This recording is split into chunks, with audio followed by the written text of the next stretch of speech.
Lorraine knew something was wrong the moment the janitor called her ma'am. Not miss, not Lorraine, just that crisp little blade of formality that slices you out of relevance. She was restocking the breakroom Keurig pods, again, because apparently none of the fresh-faced agile hires in marketing knew how to tell the difference between Colombian roast and diesel. She was pouring them into the drawer when the word landed on her like a loose ceiling tile.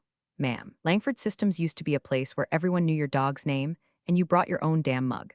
Now it smelled like Bluetooth and sugar-free ambition. After the buyout from Ravencore Capital, the office had been gutted and repackaged into some sort of millennial-friendly mausoleum. Gone were the paper files and the holiday potlucks.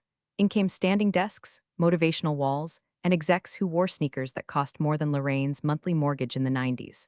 Lorraine, 52, spreadsheet sorceress, master of passive-aggressive post-it warfare, had become background noise. 30 years of her life etched into system architecture, audit trails, payroll schemas no intern could decipher without her. And still, she was invisible. Not in the sad, please notice me way. More like a library, quiet, reliable, and tragically underfunded. She'd made peace with it, more or less. She kept a manila folder in her drawer labeled Sunset, filled with quirky data anomalies and dusty email threads she couldn't quite throw away. Notes about pension allocations from 09. Expense reports from a VP who accidentally billed an Aspen spa day as a wellness seminar. She didn't think of herself as paranoid, just prepared. The kind of woman who keeps jumper cables and a flask in the glove box. And if you're into stories like this, raw, real, with just enough corporate dysfunction to make you laugh while clenching your jaw, do us a favor and hit that subscribe button. Seriously, 97% of you are lurking without subbing. One click means a hell of a lot to the team bringing these stories to light. Keeps the Keurig running and the rage-fueled confessions flowing. Anyway, Lorraine's daily rhythm was predictable. Coffee by 8:03. Inbox purge by 8:15. Budget variance checks till 10. Soft reprimand to the new hires about pivot table hygiene around 11. Then lunch, usually something beige and reliable, eaten quietly while her younger boss, Tyler, MBA, teeth too white to trust, strolled through the kitchen like he'd invented synergies. She'd trained 3 of her last 4 managers. That's not a brag, that's a diagnosis. Tyler liked to circle back and ideate. Lorraine liked silence and decimals. He never asked her advice. He always made sure to use the reports she built, stripped of footnotes and disclaimers to impress the board. When he did thank her, it was always with the sterile enthusiasm of a TED talk host.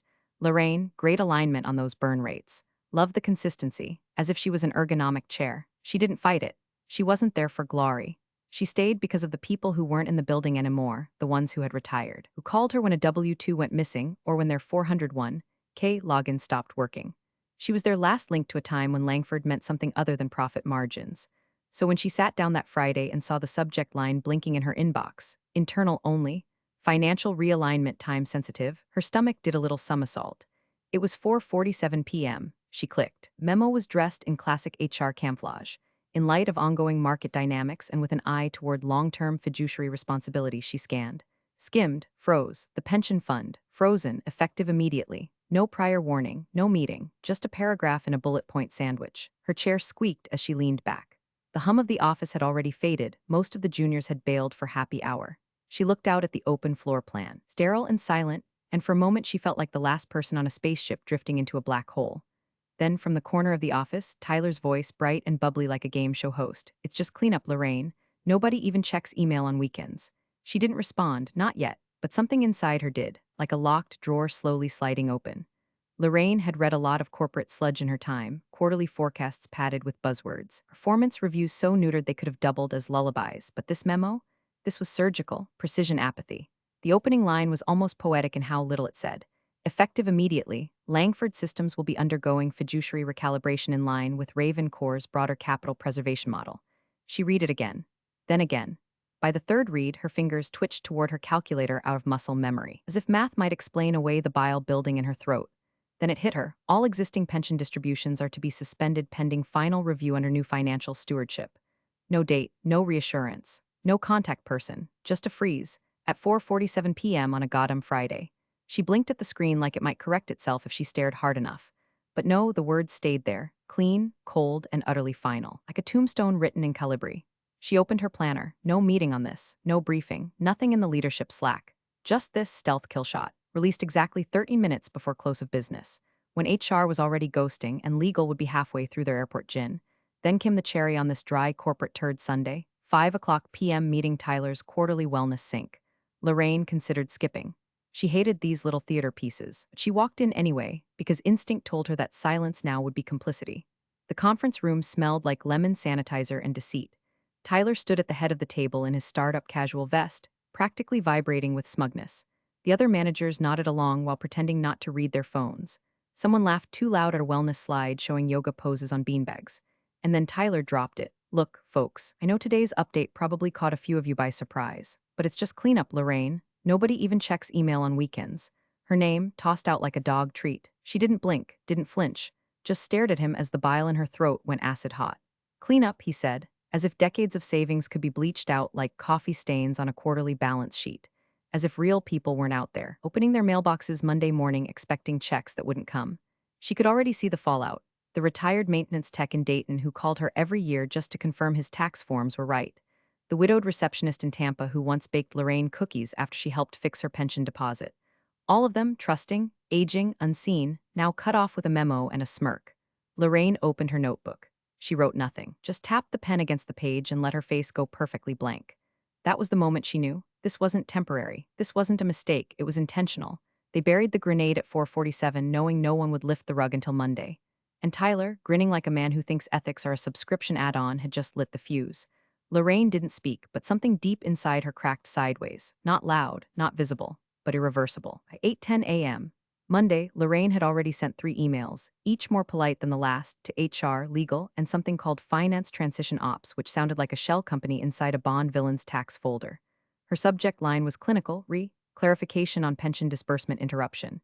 No exclamation points, no accusations, just carefully chosen language about implications, impacted parties, and ethics. Even CC'd herself on her personal Gmail, just in case this became the kind of week that needed receipts.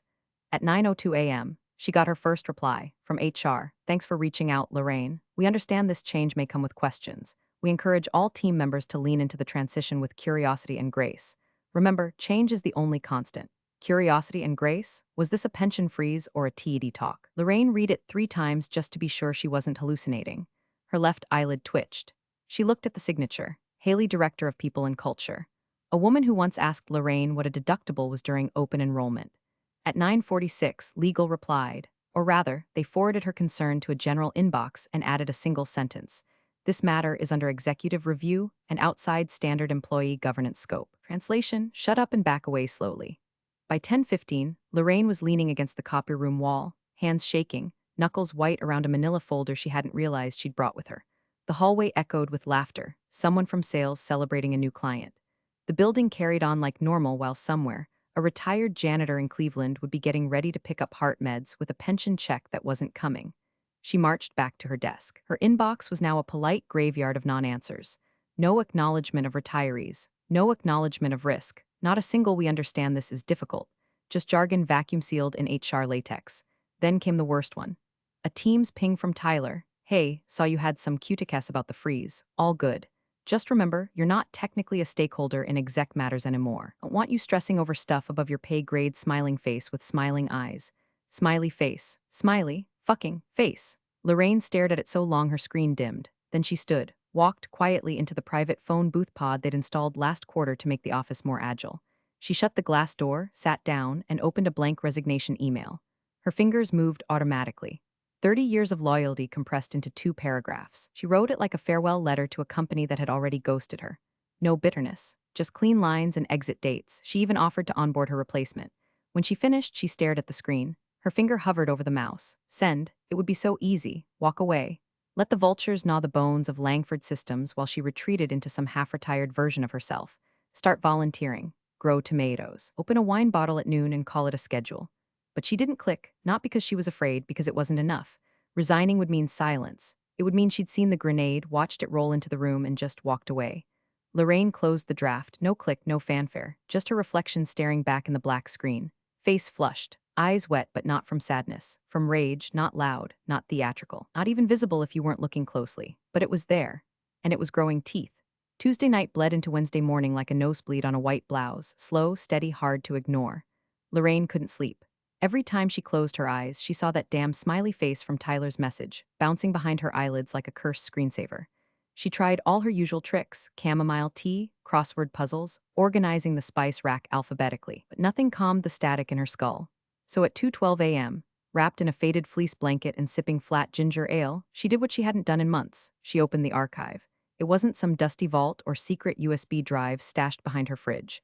Just a synced folder on her personal cloud, set to automatically save every email she ever BCC'd to herself. Nothing sexy, nothing illegal. Just a digital breadcrumb trail she'd kept out of old habit and mild suspicion. She typed in a few keywords: pension, realignment, executive discussion, and there it was, a thread 6 months old. Subject line: strategic timing, Q3 exit options. The sender: Hunter C. / Raven Core strategic assets recipients, 8 people, all execs, all still employed. CC'd, one junior analyst she remembered, sweet guy, used to microwave fish at lunch and apologize profusely. Lorraine clicked it open. The first message was dry, some jargon about cost-to-liability ratios and generational rollover liabilities. But as she scrolled, it got worse, much worse. A VP joked, "Can we schedule the announcement post-market Friday?" Bury it beneath the football score's face with tears of joy. Another responded, "Friday night flush, baby. Classic play. PR won't catch it till Monday, and by then the retirees will have screamed into the void and moved on." Someone else, probably trying to impress, wrote, "Honestly, if we're gonna rip the Band-Aid, let's do it during Q3 to make room for Q4 investor candy. We kill the pensions, push a wellness rebrand, and let the PR team post some dog content to the company LinkedIn." Easy. Dog content. Like retirees were toddlers throwing a tantrum that could be soothed with a golden retriever gif. Lorraine sat still for a full minute. Her hand was clamped so tight around her mouse it had gone numb. She could feel her heart pounding behind her eyes. Not panic, rage, refined, distilled, weapon grade. She clicked select all, exported the thread. Made 3 copies, one to an encrypted folder she'd set up back when ransomware was trendy, one to a password-protected USB she hadn't touched since her divorce settlement, and one, just one, to a blank email draft addressed to nobody yet, sitting in her outbox like a lit match waiting for a breeze. The worst part? The language. It wasn't just unethical, it was casual. They didn't see the pension freeze as a necessary evil. They saw it as a strategy, a flex, a win. A numbers game with no faces attached. Flush it Friday. Retirees will scream into the void. Q4 candy. Lorraine's hands trembled as she closed the laptop. She didn't cry, she didn't scream. She just whispered to the empty room, "Not this time," because now she didn't just feel rage. She had proof, and that changed everything. Lorraine didn't become the most quietly indispensable woman at Langford Systems by being loud. She knew how to move in the seams of the place, through invisible channels, past the ears of execs who only listened when you carried a title with a bonus clause. So when she decided to leak the email thread, she didn't blast it off in a blaze of martyrdom. She reached into her Rolodex, the metaphorical kind, coded into the folds of her brain, and started slow. Careful. Surgical. First, Frankie Delgado, retired union rep. Former bulldog with a mustache you could lose a sandwich in. He'd gone gray, but not soft. Frankie had fought tooth and nail to get pensions locked into Langford's original employee agreements back in '98. She remembered how he once nearly got escorted out for screaming fiduciary fraud in a board meeting. She found his number on an old spreadsheet buried in her downloads, dialed it on her burner flip phone like she was committing a felony. He picked up on the second ring. "Lorraine?" His voice cracked like a matchstick. She didn't have to explain much. Just a few words, freeze, timed release, jokes in the email, and Frankie went quiet. That rare, seismic kind of silence. Finally, he said, "Let me call a guy. Don't send anything yet, they'll trace it." Then he hung up. Next, she messaged Elena Voss, an old payroll analyst who'd left Langford last spring after Raven Core started pushing 7-day close cycles and caffeine pills disguised as performance gummies. Elena now worked remotely for a startup that sold AI-generated prayer journals. Lorraine's message was short. "Still got that encrypted email setup you used when they tried to dock our back pay? I've got something big." Elena replied within 10 minutes with a Proton mail burner and 3 words that landed like a steel-toed boot: "Do it. Now." She paused before sending the files. Watched her reflection in the monitor, face drawn, hair back in a clip she'd bought at CVS during a panic break last week. She looked like someone who had just realized her loyalty was used as insulation. Back at the office, the absurdity bloomed. On Thursday morning, Tyler swung by her cubicle, holding a folder like he'd discovered fire. "Lorraine, you're gonna love this," he beamed, flashing those veneers that always looked like they were fresh from a wax museum. He dropped the packet on her desk with a dramatic flourish. "Next quarter's theme is wellness and retirement. We're putting together an outreach campaign. Needs your touch. You've got the senior perspective, right? That word, senior." He said it with the smirking innocence of a man who never once considered his bones would get old. She smiled, nodded. "Oh, absolutely. Nothing says wellness like being robbed blind just before bingo night." Tyler didn't catch it. He was already halfway back to his glass fishbowl of an office, humming something from a commercial that probably sold vitamins or betrayal. Lorraine opened the packet. It was a pitch deck for a digital newsletter called The Golden Hour. Fonts in pastel. Pictures of retirees doing yoga in front of iPads. A sample article title, Invest in Joy, Why Downsizing is the New Self-Care. She actually snorted, out loud. Downsizing, huh? Was that before or after they froze the funds? She turned back to her burner inbox. 3 unread replies. One from Frankie. One from an old journalist contact he'd looped in, Janine someone. She remembered her from a Christmas gala years ago where Janine had worn combat boots and cornered the CFO about offshore bonuses. And one from the anonymous Proton Mail tip line at the SEC. Each message was just a heartbeat in code. Got it. Confirming authenticity. Will advise. Timestamped and logged. No direct reply necessary. Lorraine leaned back in her chair. Packet of pastel lies in her lap and smiled. They had no idea. She was helping them write a wellness and retirement campaign, while kneecapping their financial apocalypse plan from the inside. And oh, how well she felt. Lorraine's kitchen light buzzed like an old insect, soft and persistent, the kind of sound that makes you feel like something's watching you. The house was still. Even the fridge had gone quiet, like it was holding its breath. She sat in her worn armchair, a folder on her lap, a cold draft whispering under the back door. On her screen, the thread, not the whole thing, not anymore. She'd spent the last 4 hours slicing it down to the bone.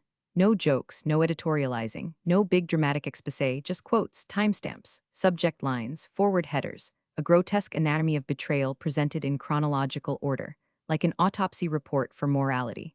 She'd redacted just enough. Took out the junior accountant's name, the poor kid who'd warned her months ago with a nervous joke and a jittery hand. They're going to try something sketchy with the pension ledgers, like end-of-quarter cleanup but darker. He hadn't even looked her in the eye when he said it. Just left a cryptic sticky note on her monitor and resigned the next week. She replaced his name with redacted and left his warning untouched. Let the readers draw their own conclusions. Then came the cover note. It wasn't even a paragraph. She knew better than to over-explain. The following is an internal thread involving senior executives at Langford Systems and Raven Core Strategic Assets, discussing the strategic timing of pension fund freezes to minimize scrutiny. These communications span 6 months. Recipients include C-suite leadership. Recipients of this email are free to verify headers and sources. Forward freely. Concerned employee. She copied it into 3 separate messages. First, Janine Maris, the investigative journalist, known for her polite ruthlessness. Lorraine remembered her calling a pharmaceutical CEO a sad little man with expensive socks live on public radio. Second, Silver Truths Forum at Modmail, the email for a retiree advocacy group she'd followed for years. Their founder once got a leaked audio clip played on C-SPAN. Third, whistleblower at SecGov with a subject line that simply read, Langford/Ravencore potential pension misconduct. She didn't blind send. She sent separately, different devices, different times. She used a VPN, cleared her cache, covered her webcam like a teenage hacker in a spy movie. Every click felt like cracking open a rib cage. The moment the last sent confirmation appeared, she didn't flinch. She didn't gasp. She just closed the laptop and walked over to the liquor cabinet. Not the little display case in the kitchen, no, the real one. Behind the pantry door, behind a row of canned soups she kept for tornado season. She pulled out the bottle of Lagavulin 16 her ex-husband never liked.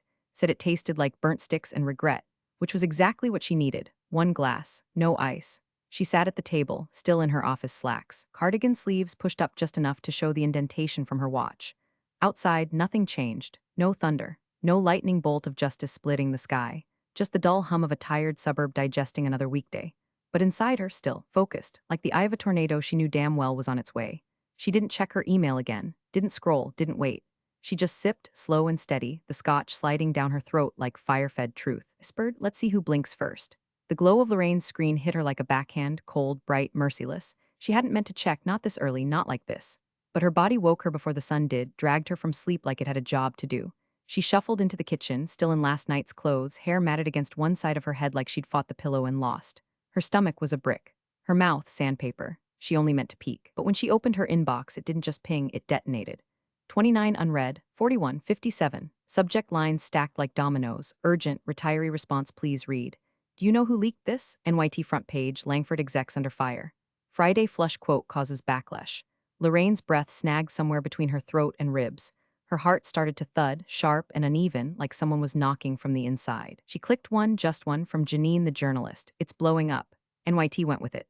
Washington Post has the thread. CNBC's quoting the flush at Friday line. Pull quote of the day, you anonymous? She clicked the link and there it was. Front and center on the New York Times homepage, an article titled, Corporate Culling, How Langford Gutted Retiree Pensions Before the Weekend News Cycle. Just beneath it in block quotes, bolded, flush it Friday. AB, classic play, PR won't catch it till Monday. Internal executive email, Langford Systems. The bile came up so fast she barely made it to the sink. She didn't puke, just hung there, palms pressed against cold porcelain, heart hammering behind her ears like a SWAT battering ram. She'd done it. She'd set the fire. And now it was everywhere. CNN ran a lower third. Langford pensions suspended. Retirees outraged after internal emails leak. Fox had a hot mic clip of a former Raven Corps consultant muttering, well, they were going to find out eventually. Even local stations had it, interviewing teary retirees in grocery store parking lots holding up letters they'd received the week prior, standard benefits update forms that now read like poison pen notes. Lorraine's phone buzzed in the other room, her real phone, not the burner. She didn't touch it, didn't have to. She knew what was coming, panic. Spin control, corporate emails with subject lines like clarifying our commitment or let's lean into transparency. She stood frozen in her kitchen, hands shaking, the bitter aftertaste of scotch still on her tongue, her jaw locked so tight it ached. She'd gone too far, or had she not gone far enough? Her inbox was now chaos. One retiree had written, God bless whoever sent that. You saved my house. Another just typed, whoever you are, thank you. But another message chilled her more than all the others, from an internal Langford address. No name, no signature, just a subject line, did you? 3 words, not a threat, not a confirmation, just the question, did you? Lorraine stood in the center of her linoleum kitchen like she was on trial in a silent courtroom. Her robe was slipping off one shoulder. The window over the sink showed the first crack of dawn slicing across the sky like a warning flare. Panic clawed at her ribs. What if they traced it? What if they fired her? What if they sued? What if nothing happened and they kept going, kept winning, and every retiree got left holding the receipt while Raven Corps popped champagne in a boardroom? She took a breath, a deep one, then clicked open another email from the retiree forum. The subject line read, Bless you, you were our last shot. Lorraine stared at it for a long time, then whispered, more to herself than anyone else. Then I'm glad I didn't miss. By Sunday night, Langford's official response slithered out like an apology from a politician caught in his second family. The statement was exactly what Lorraine expected, noncommittal, polished, and soaked in lukewarm PR vomit.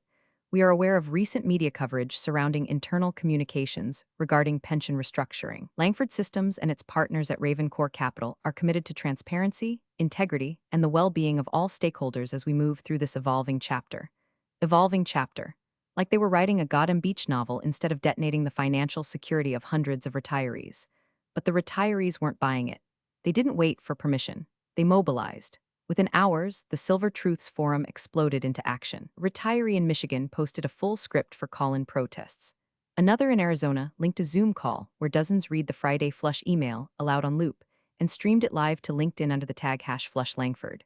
A woman in South Carolina uploaded a TikTok of herself holding up her pension freeze letter while her grandson danced behind her in a diaper with a sign that read, My Nana got robbed by Raven Corps. By Monday morning, investor hotline collapsed. Langford's call center tech couldn't handle the volume. A full-blown digital sit-in kicked off at 8:03 a.m., clogging their system with so many auto-dialing retirees that one rep tweeted anonymously, I've heard the phrase flush it Friday 216 times before lunch. Make it stop. Stock dropped 11.3% by the first coffee break. Langford leadership, in full tailspin, opened a whistleblower hotline, a PR equivalent of shoving a smoke detector into a house already engulfed in flames.